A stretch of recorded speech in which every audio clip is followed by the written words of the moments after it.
എല്ലാവർക്കും നമസ്കാരം. Welcome to astrology Ravi's. മുല്ലപ്പൂ ആണല്ലോ ഇപ്പോഴത്തെ വിവാദ വിഷയം അല്ലെങ്കിൽ ചർച്ചാ വിഷയം. എന്നാൽ പിന്നെ അതിനെക്കുറിച്ചൊരു വീഡിയോ ചെയ്യാമെന്ന് വിചാരിച്ചു. പലരും ചോദിക്കുന്നത് മുല്ലപ്പൂവിന് കോവിഡ് ഉണ്ടോ അല്ലെങ്കിൽ മുല്ലപ്പൂവിന് കൊമ്പുണ്ടോ. ചിലർ ചോദിക്കുന്നത് ഓസ്ട്രേലിയക്കാർക്ക് കൊമ്പുണ്ടോ എന്നാണ്. സെലിബ്രിറ്റികളല്ല, ഓസ്ട്രേലിയൻ പ്രൈം മിനിസ്റ്റർ വരെ ഇവിടെ ഡിക്ലെയർ ചെയ്യാതെ മുല്ലപ്പൂ കൊണ്ടുവന്നു കഴിഞ്ഞാൽ പണി ഉറപ്പാണ്, ഫൈൻ ഉറപ്പാണ്. പലരും ചോദിക്കുന്നത് ഓസ്ട്രേലിയയിലേക്ക് മുല്ലപ്പൂ കൊണ്ടുവരാൻ പാടില്ല എന്നാണ്. മുല്ലപ്പൂ കൊണ്ടുവരുന്നോട് കുഴപ്പമില്ല, പക്ഷെ നമ്മളത് ഡിക്ലെയർ ചെയ്യണം. ഇവിടുത്തെ പ്രോബ്ലം എന്താണെന്ന് വെച്ച് കഴിഞ്ഞാൽ അത് ഡിക്ലെയർ ചെയ്യാതെയാണ് കൊണ്ടുവന്നത്, അതുകൊണ്ടാണ് ഫൈൻ അടിക്കേണ്ടി വന്നത്. നമ്മൾ ഇങ്ങോട്ട് വരുമ്പോൾ ഇവിടെ ഇൻകമിംഗ് പാസഞ്ചർ കാർഡ് ഉണ്ട്, അല്ലെങ്കിൽ ഡിസംബാർക്കേഷൻ കാർഡ് എന്നൊരു കാർഡ് തരും. അതിനകത്ത് പല കാറ്റഗറീസ് ഉണ്ട്. അപ്പോൾ ആ കാറ്റഗറിയിൽ പെട്ട എന്തെങ്കിലും സാധനങ്ങൾ നമ്മൾ ഇങ്ങോട്ട് കൊണ്ടുവരികയാണെങ്കിൽ നമ്മൾ അത് ഡിക്ലെയർ ചെയ്യണം. ഫോർ എക്സാമ്പിൾ ഫിഷ് പ്രൊഡക്ട്സ്, അതുപോലെ തന്നെ പ്ലാന്റ് പ്രൊഡക്ട്സ്, ഷെൽസ്, സീഡ്സ്, അങ്ങനെ പല കാറ്റഗറി ഉണ്ട്. അപ്പോൾ അത് നമ്മൾ ഡിക്ലെയർ ചെയ്യണം. ഡിക്ലെയർ ചെയ്തിട്ട് നമ്മൾ കൊണ്ടുവന്ന് അവരതെടുത്ത് കളയേ ഉള്ളൂ, നമ്മൾ ഫൈൻ കൊടുക്കേണ്ടി വരില്ല. ഇവർ പറയുന്നത് if in doubt declare it, അല്ലെങ്കിൽ ഡിക്ലെയർ ഓർ ഡിസ്പോസ്. അതായത് നമ്മൾ ഈ ക്ലിയറൻസിന് ചെല്ലുന്ന സമയത്ത് അതിന്റെ മുന്നിൽ ഒരു ബിന്നുകൾ വെച്ചിട്ടുണ്ട്. ചിലരൊക്കെ ഫ്ലൈറ്റ് ചെയ്ത് കിട്ടുന്ന ഫുഡ് എടുത്ത് കയ്യിൽ വെക്കും, ചിലപ്പോൾ കഴിക്കാൻ പറ്റില്ല, അല്ലെങ്കിൽ പിള്ളേർ ഉറങ്ങായിരിക്കും. അപ്പൊ പിന്നെ അത് ആ ഫുഡ് നമ്മൾ കഴിച്ചില്ലെങ്കിൽ കളയാൻ വേണ്ടിയിട്ട് അവിടെ, അതായത് നമുക്ക് ആവശ്യമില്ലാത്ത സാധനങ്ങൾ കളയാൻ വേണ്ടിയിട്ട് അവിടെ ഒരു ബിന്ന് വെച്ചിട്ടുണ്ട്. അവിടെ കുറച്ചൊരു ലിസ്റ്റും ഇൻഫർമേഷനും വെച്ചിട്ടുണ്ട്. പലപ്പോഴും നമ്മൾ പറയും നമ്മൾ മറന്നുപോയി, കാരണം നമ്മൾ ടയർഡ് ആയിരിക്കും, എന്തൊക്കെ പാക്ക് ചെയ്തത് നമുക്കറിയില്ല, പക്ഷെ വേറെ ആരെങ്കിലൊക്കെ ആയിരിക്കും പാക്ക് ചെയ്തിട്ടുണ്ടാവുക. അങ്ങനെ എന്തെങ്കിലും വരാണെങ്കിൽ നമ്മൾ ഒരു എന്താ പറയുക, ജാമ്യം എടുക്കുന്ന പോലെ ടിക്ക് ചെയ്യുക. അവർ വേണം ഇഫ് ഇൻ ഡൗട്ട് ടിക്ക് ചെയ്യുക, ഡിക്ലെയർ ചെയ്ത് കഴിഞ്ഞിട്ട് അവർ കണ്ടുപിടിക്കുകയാണെങ്കിൽ നമുക്കത് കളയാം. അത് പറ്റില്ല, ഇങ്ങോട്ട് കൊണ്ടുവരാൻ പറ്റില്ല. ഇപ്പം കഴിഞ്ഞ മുന്നത്തെ പ്രാവശ്യം നമ്മൾ വന്നപ്പോഴും സാമ്പാർ പൊടി കൊണ്ടുണ്ടായിരുന്നു, ഡിക്ലെയർ ചെയ്ത് അവരൊരിത് കളഞ്ഞു, കാരണം അതിന് ലേബിൾ ഉണ്ടായിരുന്നില്ല. വേറെ കാര്യം ശ്രദ്ധിക്കേണ്ടത്, നമ്മൾ നന്നായി പാക്ക് ചെയ്യുക. അതുപോലെ തന്നെ പ്രിന്റഡ് ലേബിൾ. പണ്ടൊക്കെ നമ്മൾ കൈകൊണ്ട് എഴുതിയിട്ടുണ്ടായിരുന്നു നട്ട്മെഗ്, ബ്ലാക്ക് ടാമറിൻഡ്, കാർഡമം. ഇപ്പൊ അത് അവർ സമ്മതിക്കുന്നില്ല. പ്രിന്റഡ് ആയിട്ടുള്ള ലേബിൾ തന്നെ വേണം, അല്ലെങ്കിൽ അവരതെടുത്ത് കളയും. എന്താണ് മുല്ലപ്പൂവിന്റെ പ്രശ്നം?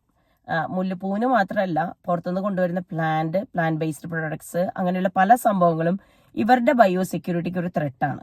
അതിൽ നിന്നുള്ള എന്തെങ്കിലും കീടങ്ങളോ അല്ലെങ്കിൽ അതിൽ നിന്നുള്ള എന്തെങ്കിലും ഡിസീസസോ ഇവരുടെ എൻവയോൺമെന്റിന് ഒരു ത്രെട്ട് ഉണ്ടാവും. ന്യൂസിലൻഡും ഓസ്ട്രേലിയയും പോലുള്ള രാജ്യങ്ങൾ അവരുടെ ബയോഡൈവേഴ്സിറ്റി അഥവാ ജൈവ വൈവിധ്യം പ്രൊട്ടക്റ്റ് ചെയ്യുന്ന കാര്യത്തിൽ സ്ട്രിക്റ്റ് ആവാൻ കാരണം ഇത് രണ്ടും ഐലൻഡുകളാണ്. ബയോസെക്യൂരിറ്റിക്ക് കടുപ്പം കുറച്ച് കൂടും. പുറത്തുനിന്ന് വന്ന പല സാധനങ്ങളും ഇതുപോലെ തന്നെ ഇവർക്ക് നല്ല പണി കിട്ടിയ അനുഭവമുണ്ട്. ഫോർ എക്സാമ്പിൾ വൈൽഡ് റാബിറ്റ്സ് ഇവിടുത്തെ നേറ്റീവ് അല്ല.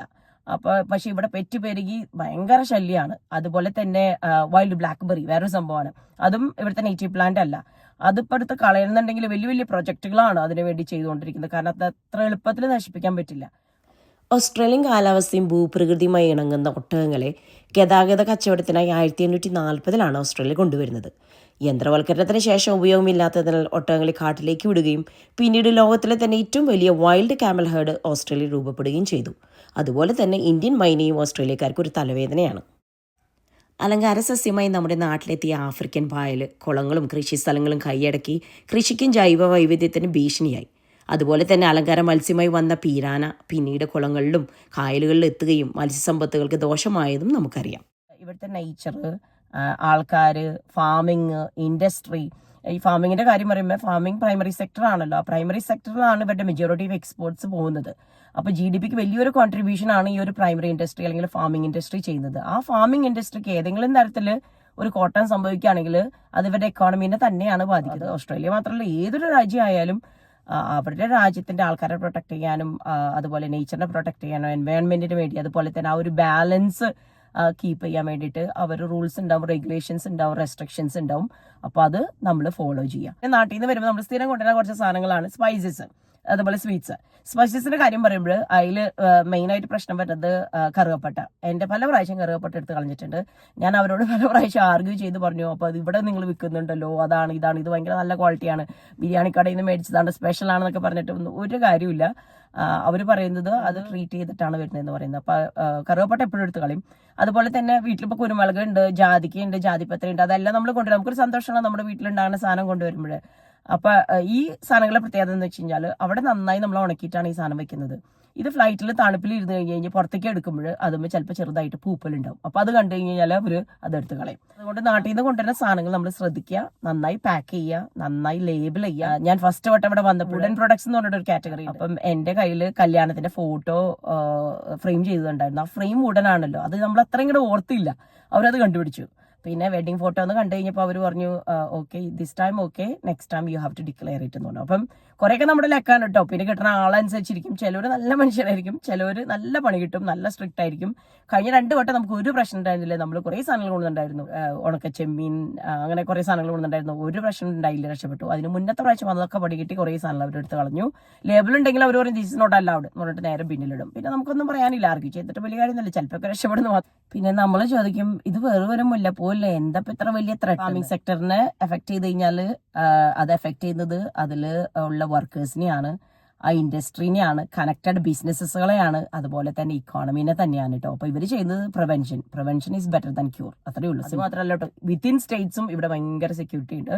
നമ്മൾ ടാസ്മാനിയ ഒരു പ്രാവശ്യം പോയപ്പോൾ അവിടെ സെക്യൂരിറ്റി ക്ലിയറൻസിൽ അവിടെ ചെന്ന് കഴിഞ്ഞപ്പോൾ അവർ പറഞ്ഞു ബനാന ഉണ്ടോന്ന് ചോദിച്ചു. അപ്പോൾ നമ്മൾ കുറച്ച് ബനാന എടുത്ത് വെച്ചിട്ടുണ്ടായിരുന്നു, കാരണം ബ്രേക്ക്ഫാസ്റ്റിന് ഈസി ആണല്ലോ ബനാന. അപ്പോൾ അവരോട് ഒന്നിലേക്ക് കഴിക്കാനേ കളയാം, കാരണം ഫ്രൂട്ട് ഫ്ലൈ.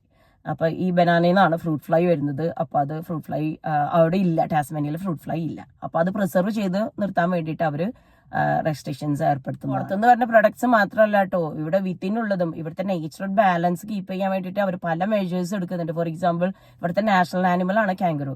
കാങ്കറു കള്ളിങ് അല്ലെങ്കിൽ കങ്കാരുവിനെ കൊല്ലല്, കാരണം അത്രയധികം കങ്കാരു, മനുഷ്യരെക്കാളും കൂടുതൽ ഇവിടെ കങ്കാരുമാണ്. അപ്പൊ ഇവിടുത്തെ വെജിറ്റേഷൻ ഒക്കെ അതൊരു ത്രെട്ടാണ്. അതുകൊണ്ട് നാഷണൽ ആനിമൽ നാച്ചുറൽ ബാലൻസിന് ത്രെട്ട് വരുന്ന എന്ത് സംഭവമായാലും അവരത് റെസ്ട്രിക്ട് ചെയ്യും, കൺട്രോൾ ചെയ്യും, അതിനുള്ള പ്രിക്കോഷൻസ് എടുക്കും, അതിനുള്ള റൂൾസ് ആൻഡ് റെഗുലേഷൻസും ഉണ്ട്. അപ്പൊ അത് നമ്മളത് ഫോളോ ചെയ്യും. പിന്നെ വേറൊരു കാര്യമുണ്ട്, മുല്ലപ്പൂ ഓസ്ട്രേലിയയിലും കിട്ടും. അതുകൊണ്ട് വെറുതെ റിസ്ക് എടുക്കണ്ട, അല്ലെങ്കിൽ ഈ സിനിമയിൽ പറയുന്ന പോലെ തന്നെ വലിയ വില കൊടുക്കേണ്ടി വരും.